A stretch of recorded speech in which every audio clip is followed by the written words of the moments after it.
Thank you, Madam Speaker, and I'm very, very proud to rise today in support of this game-changing, historic bill, the Speak Out Act, with thanks to our Senate and House speakers and to Representative Buck, Bustos in the House, Gillibrand and Blackburn, of course, our Judiciary Committee, our staff, my staffer, Becca Flickier, and most especially to two very, very courageous women who may be with us today, Gretchen Carlson and Julia Roginski, who against all odds fought back against the abuse of powerful men and a powerful corporation, and who have lifted the voices of women by leading efforts to stem the scourge of sexual harassment and assault in the workplace and civic society.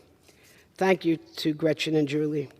Today, Madam Speaker, we'll pass legislation in tandem with the no arbitration law, which is aimed at stopping sexual abuse at the workplace and holding abusers accountable. And with all due respect to my friends on the other side, we're here to protect women from being raped, not states from being raped.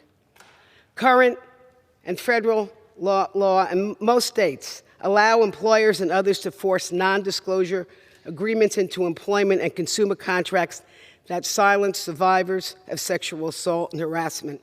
These are known as forced NDAs, and 1/3 of our workforce is subject to them. And Madam Speaker, I have an example of one right here. For a layperson to look, I would just tell you, it's a bunch of gobbledygook. And nowhere would you know from reading this NDA, which is very typical, that it means if your boss rapes you, you can't tell a soul about it, or you'll be penalized. And businesses are using these NDAs to cover up their dirty little secrets of sexual abuse that force survivors to bear the trauma in silence. So it's not bad enough, Madam Speaker, that a survivor is humiliated, emotionally scarred, or physically hurt, that they have to quit their job or turn down promotion or leave the field entirely. If they are forced to sign an NDA before a dispute arises, they must suffer in silence and not even be able to tell a spouse, a parent, or a coworker. And if they do, they can be fired or disciplined or sued for damages and attorney's fees. That is crazy and that is unjust. The forced NDA punishes the survivor and protects the perpetrator, who is set to abuse and abuse and abuse again. So today we hold abusers accountable and change the culture of the workplace. Employers who are used to sweeping these stories under the rug will now be forced to stop toxic workplaces and sexual assault before it happens. And this should lead to safer, more productive workplaces and a civic society for all. And the change couldn't come soon enough. It's not just the movie and the TV personalities we've read about that have been the victims of sexual abuse in the workplace. 1 in 3 women, disproportionately women of color, have suffered sexual harassment in the workplace. There are 71 million women in the workplace. That's million and million of women who have to endure this. And listen, our bipartisan women's caucus, we heard story after story.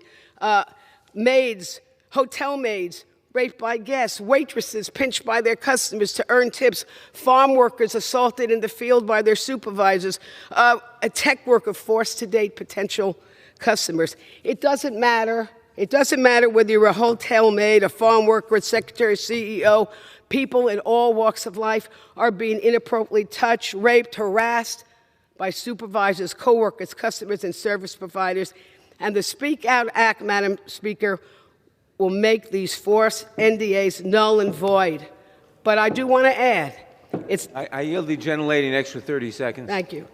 It does not prevent a business from protecting its trade secret, and it does not prevent giving the survivors an option to sign an NDA at a post-claim settlement if they choose.